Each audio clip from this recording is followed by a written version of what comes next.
October 16వ తేదీన ప్రధానమంత్రి నరేంద్ర మోదీ ఉమ్మడి కర్నూలు జిల్లాలో పర్యటించనున్నారు. అక్టోబర్ 16వ తేదీన ప్రధానమంత్రి నరేంద్ర మోదీ ఉమ్మడి కర్నూలు జిల్లా పర్యటనకు రానున్నారు.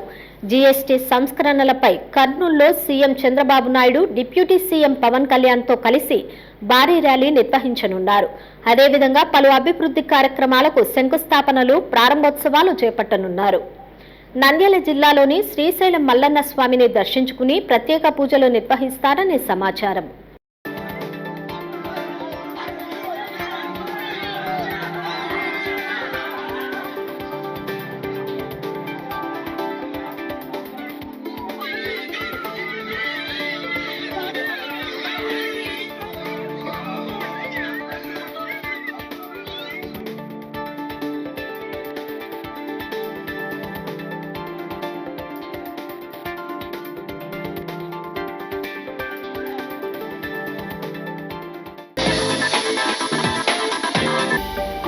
హలో అండి, నేను మీకు Rakshitha. Please to subscribe Nandyal communications.